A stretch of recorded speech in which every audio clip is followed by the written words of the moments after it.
Welcome to Team Perry's Step Out of Line podcast, featuring co-hosts Perry and Lori Finkelstein. Together, they explore, meet, and share inspirational stories with guests who have made a positive impact in today's world. This podcast resonates with our hope to make this world a better place one step at a time through love, acceptance, and uplifting conversations.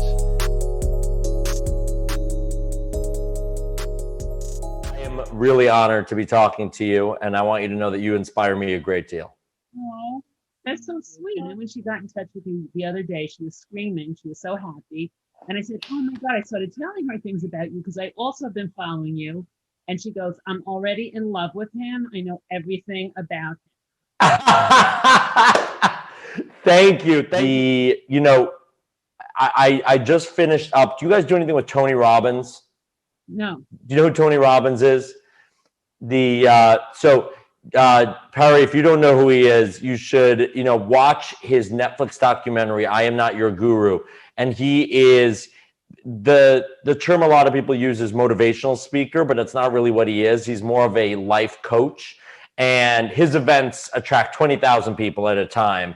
And now because of Corona, he's been doing them virtually and still attracting 20,000 people all virtually. And he's all about changing your life story and not letting things hold you back and really, defining who you are despite your circumstances and looking at life as happening for you, not to you. And I think he's a big part of my life, and he's inspired me a great deal. And I think you exemplify that more than anybody I've heard of. So I was just thrilled that you thought of me. That's so sweet. We're talking about stepping out of line. We were extremely inspired, and we adore Alex Bornstein, who plays, of course, in Mrs. Maisel, Susie, with the toilet plunger walking around. And when she accepted her Emmy, she made a speech, I don't know if you happened to see it, about how her grandmother, who was in the Holocaust, was standing on line, and the guards were guarding them with guns, and they were going to kill the people in the line. And her grandmother said to the guard, what happens if I step out of line? What will you do? And he said, I won't do anything, but I can't say that somebody else will. And the grandmother stepped out of line. And the whole premise of Alex Bornstein's speech was step out of line, ladies, and see what can happen. Change the narrative, step out of line. And Perry was extremely inspired by that. And we know Perry steps out of line in what she does in her fundraising for High Lifeline, and her doing marathons and not staying in her own little bubble of I have muscular dystrophy, I can't do this, and this, and rather she's using her brain and what she can do. So we're interviewing people saying, and I'm asking you, Baruch, who we adore, as you know. Thank you. I adore you too. And I love reading about I love your whole bio. I love reading about you. And you're such an interesting person because you I think, do things that people wouldn't expect from somebody named Baruch Shemtov. You're like totally the opposite of what, you would think. So how did you in your life step out of line, if you could think of anything? And where has it gotten you? Was it a good thing you did that, or do you wish you hadn't done that? I have stepped out of line so many times, and it has turned out well every single time. And here's the thing. Why stay in line? Unless you're at the supermarket or in line at TSA at the airport, why should you be in line? Who told you to be in line? And whoever did tell you to be in line, what made you think you have to listen to them, right? And so since I was young, I always did things my own way. From the beginning, I was interested in what I was interested in, and I was going to make my own dreams happen. And I realized that I could live an okay, mediocre life if I followed the rules and kind of just went from one step to another and did what I was supposed to do. But that would be mediocre. That would be boring. I'd be alive. I'd be grateful to be alive, but I wouldn't be living up here, right? There's a difference between living here and living up here. And every step of the way, I've stepped out of line. So I would say even recently, right?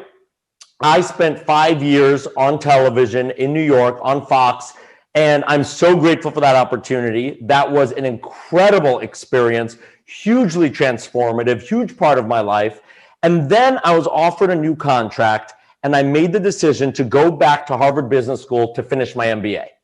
In that moment, that was a decision point, right? In that moment, it would have made sense for me to take the new contract and stay on TV. I loved my job. I loved everyone I was working with. I loved my bosses. They were offering me an even bigger platform. Things were going great. They were going like this. People at the time said, "What are you doing? Why would you ever leave one of the #1 morning shows in the country? Why would you do that? You're crazy. Why are you stepping out of line?"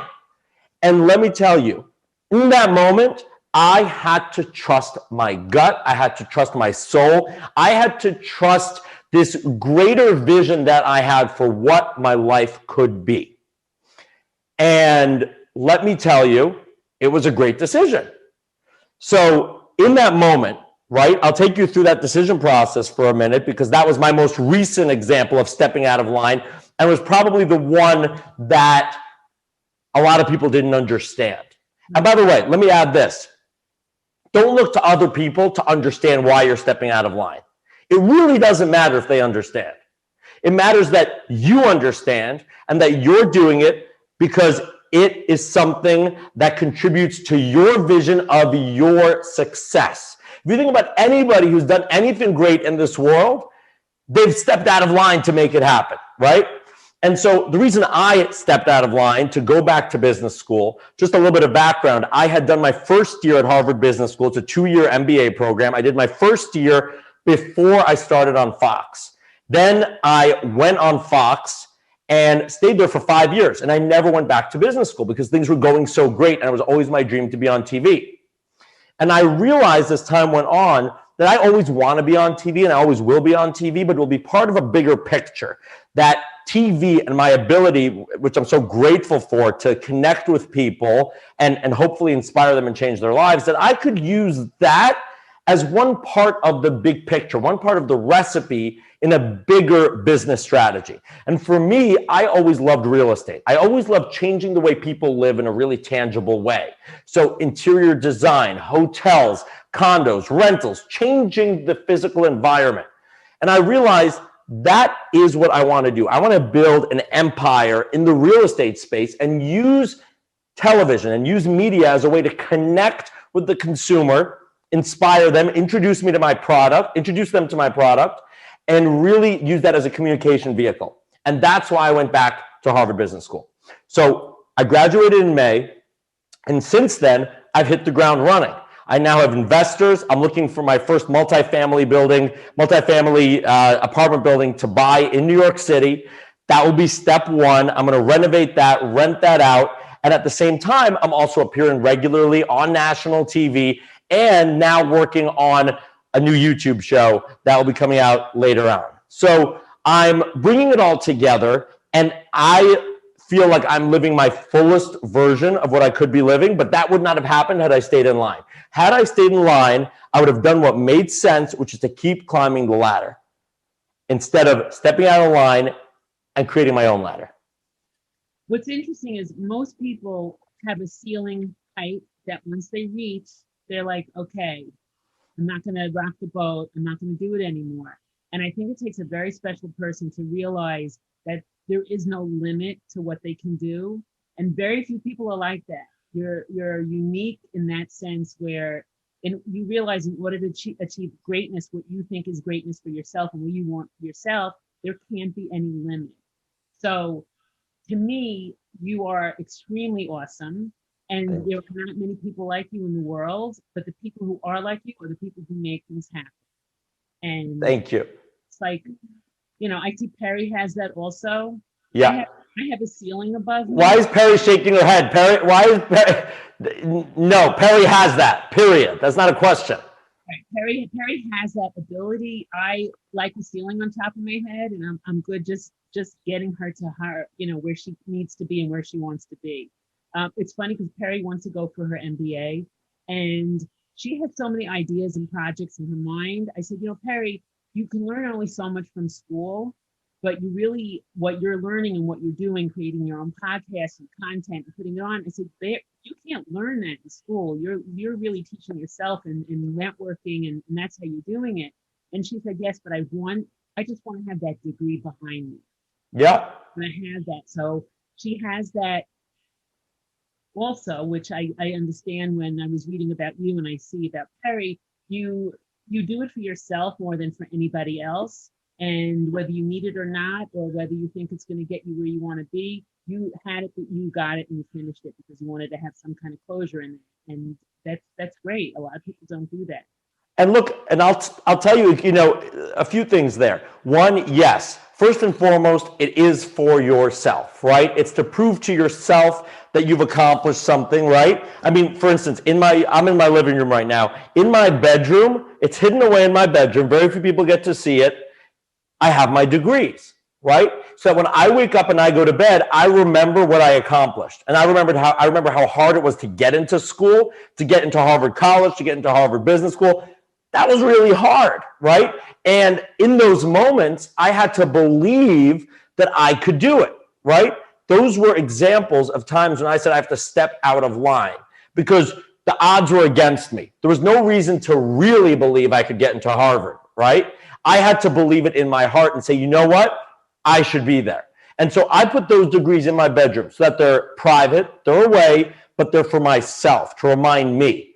At the same time, though, I think Perry getting an MBA is a great idea, both for yourself, Perry, but at the same time, we also have to understand that an MBA does mean something.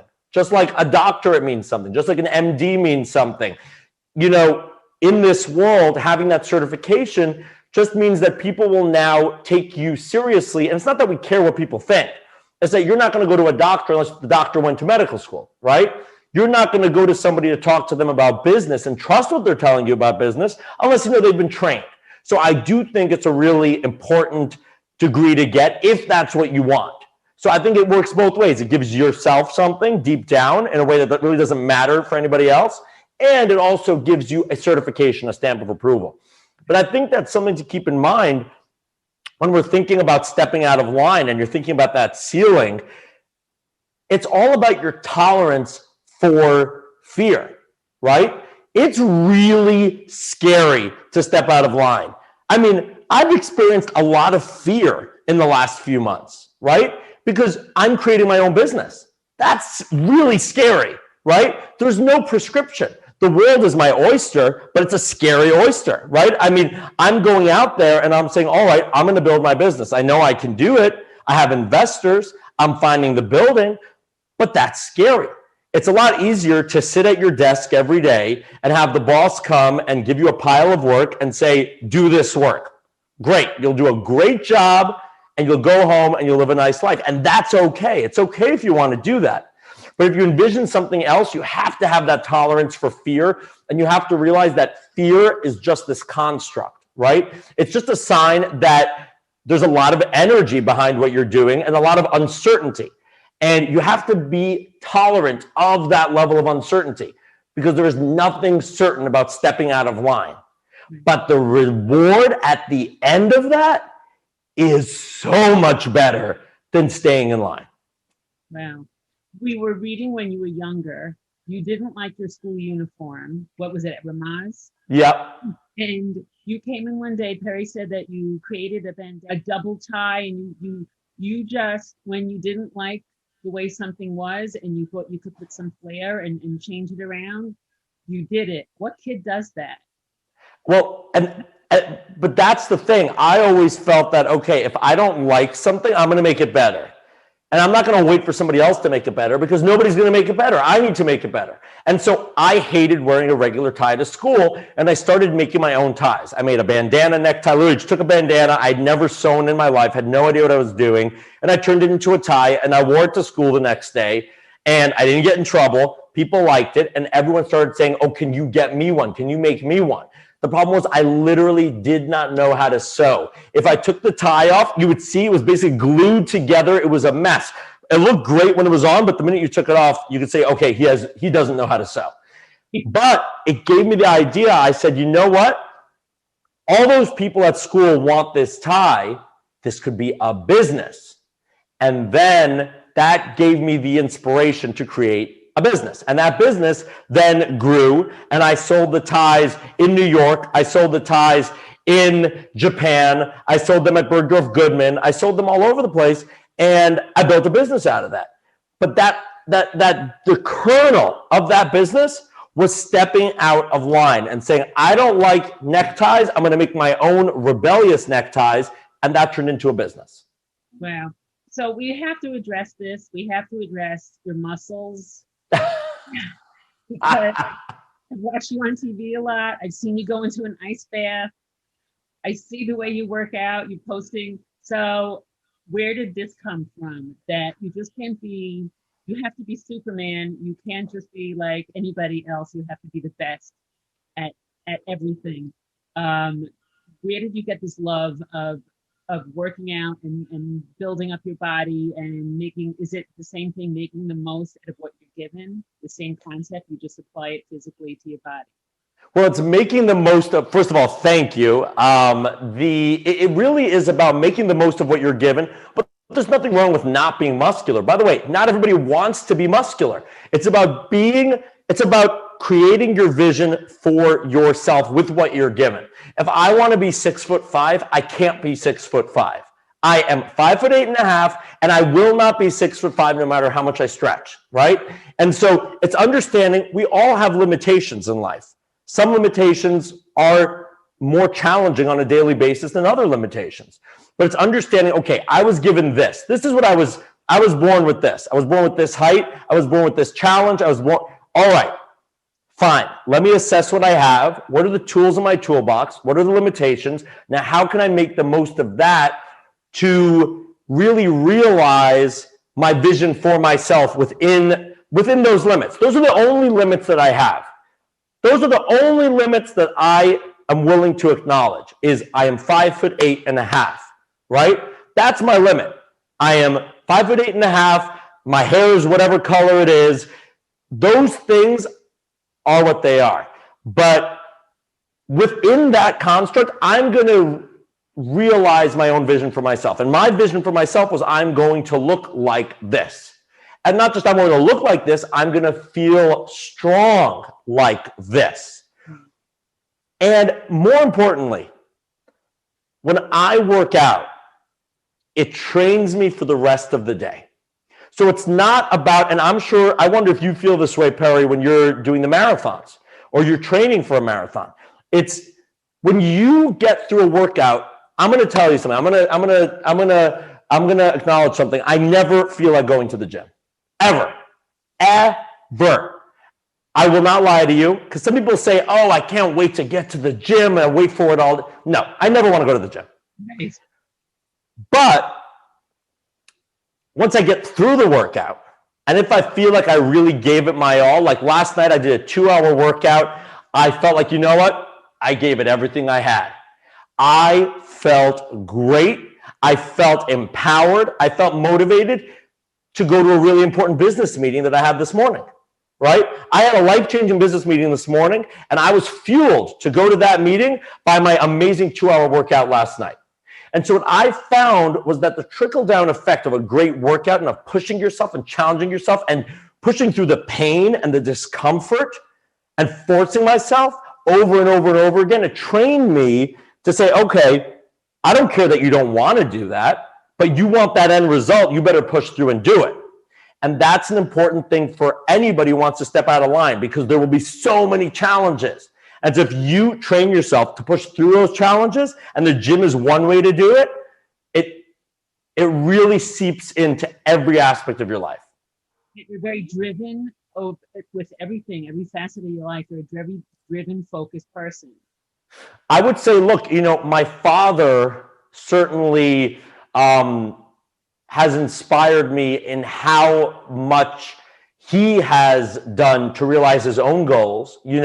He is a doctor, and it took him he had to really work hard to get there. That was not an easy path, right? It's not an easy path for anybody to go to medical school, to do their residency, to do their fellowship, to build a practice, right? It's one of the most challenging careers somebody could ever want. And I was born when my father was in medical school, right? And so once I was old enough to remember things, he was a resident, right? So I remember seeing a lot of his trajectory, and it was definitely inspiring to see him being driven by this mission, right? To build what is now a very successful career.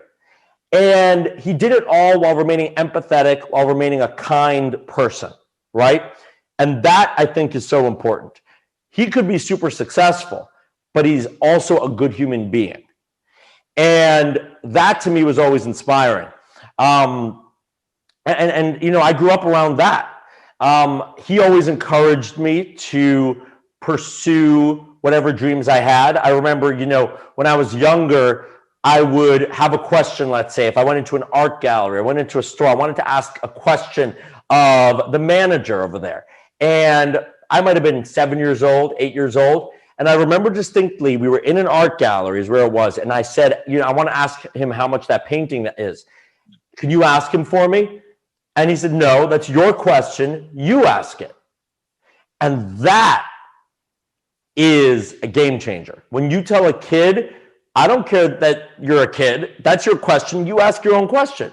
That starts to train that kid to be empowered and to believe that their voice matters. And that certainly helped give me the strength to step out of line. Wow. Because kids are supposed to stay in line. No. Well, yeah, she was very interested. Did you grow up in New York City? Because you did mention that you went to galleries and you loved looking and you're very into fashion. New York City, obviously the best place for that. Yeah, I grew up on the Upper East Side of Manhattan.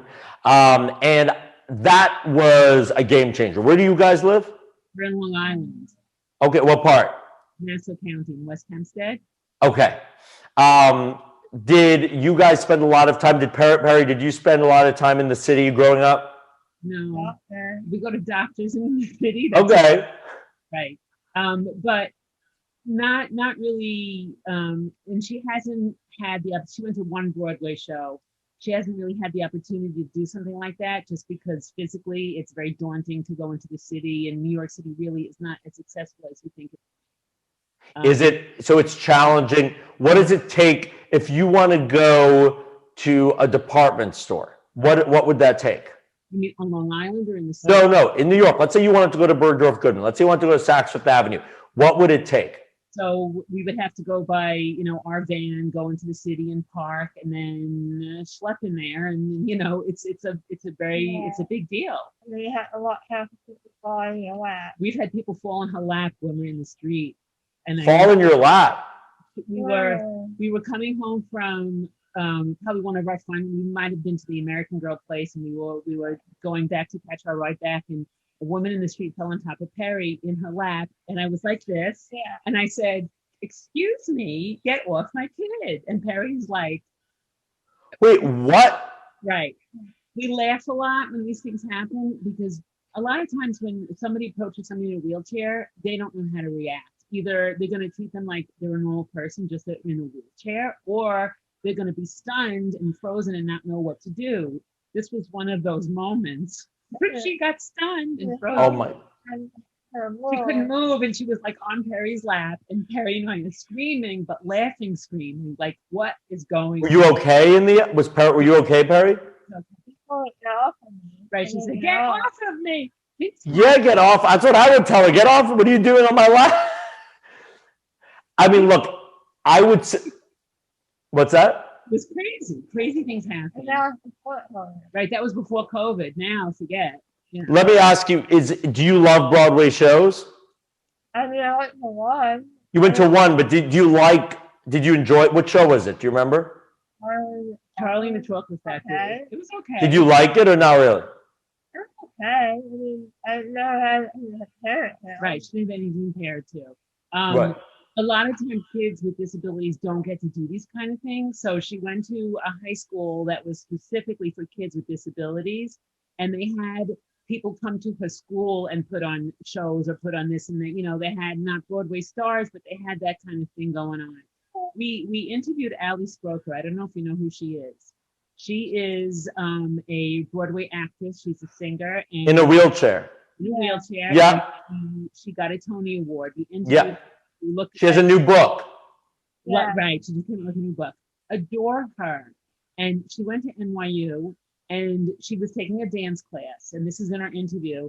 And the teacher said, I don't think you're going to dance. I don't think it's a good idea that you dance. You could just sit there and watch.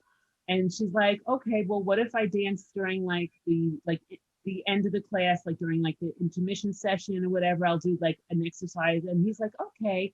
And instead of saying, why can't I do this? Like I would automatically say, why can't my daughter do this? Let her do it. She said, took it baby steps forward until she had the teacher wrapped around her finger because he knew that she was capable of doing something. And that's one way to approach it. And she spoke to us a lot about taking what's difficult in your life and making it possible. So in an instance where you have a situation where you want to, understand culture and go to the city and do these kinds of things, when it's not possible, it could be done virtually in different ways.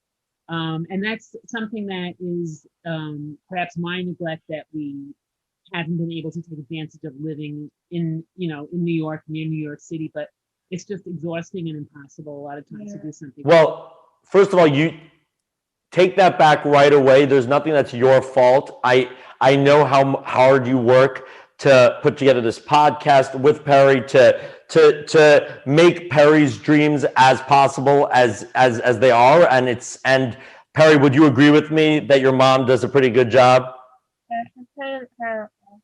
I'm pretty incredible. Like people really. So you need to stop. I just met you, but I really don't want to hear you ever blaming yourself for anything, because you are doing more than could even be dreamed of as being possible. And what I want to say is, look, I understand how challenging it is. Actually, I don't understand because I've never gone through it, but I could try to think about how challenging it would be to come into the city. To the extent that I can ever be helpful, let's say you wanted to go to a show, let's say you wanted to go to one of the big venues, and if I could be helpful at all, I will call everybody I know to make it easy for you. Okay? You're on.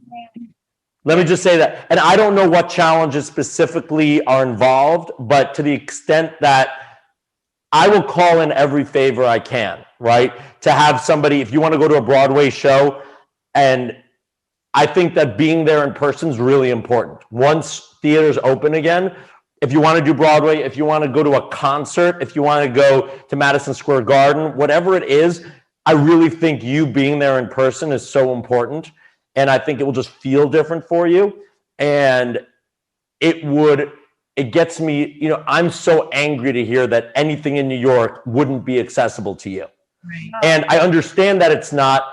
And I know that there's a lot that can be done if you call everybody you know. And I'm willing to do that. So I'm going to invite you to something. February 6th, 2022, we're going to be in Miami doing the Miami Marathon. If we do a half marathon, so don't panic. I usually push Perry in a jogging wheelchair till about mile 12.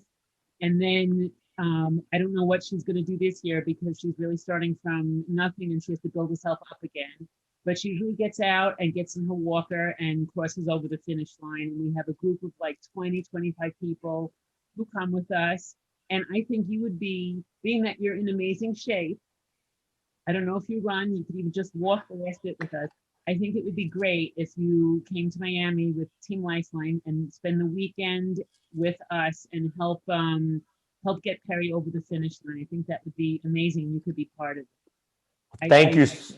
Thank you so much. That's an amazing invitation. Thank you. If I can be there, I'll be there. So let's. And Perry always needs something exciting for her to get over the finish line, and you being there would be incredible. Wow. Thank you. Thank you for that invitation. That's amazing. Let's stay in touch. And if I can be there, I'll be there. And again, seriously, let me know. Growing up in New York means so much to me, and it changed my life growing up in New York. You're asking about growing up here. I think, it made me who I am in many ways. And so I would love for you to benefit from New York in any way that you want to benefit from New York. And so seriously, there's a way. We can make it happen. So We'll keep the conversation going. It's crazy the way the world has changed so dramatically over the past 9, 10, 11 months. It's hard to imagine the life being sucked out of New York the way it was. And it's very sad. And we can't wait for Broadway to be reopened and for movie theaters to be open. I can't imagine a world without, the enjoyment that New Yorkers always have in bars and restaurants. So we really look forward to getting vaccinated and getting out there again, because it sucks, just unbelievable. It is, but New York is New York, and I'm not leaving New York. After business school in May, I moved into my apartment here in the middle of the pandemic, and I never considered living anywhere else, right? This is my home, and I want to buy a building here in New York City because I believe in New York. Nothing says I believe in New York more than buying a piece of real estate in New York. And New York will be back. New York will always be the center of the world. And I know that to be true. Well, Baruch, we loved speaking with you. Thank you. Same. Captivating, and you are very inspiring, your story and your excitement about life in general. And it was beautiful to talk to you. And thank you for reaching out to Perry and answering. And she really so happy. So thank you so much. We think you're beautiful, and we can't wait to see you in person one day. Well, in Miami at the finish line. I love that. And I have to tell you, I feel like you are both so beautiful to me and so inspiring to me. And as much as you might feel like this was rewarding for you, I promise it was 10 times more rewarding for me. Just hearing about your story and how you've pushed, you continue to push through life, achieve, do amazingly at school, athletically, in every which way. And, that inspires me. That inspires me to now do the best I can in my business. So this is absolutely a back and forth. And I'm just so grateful that you thought.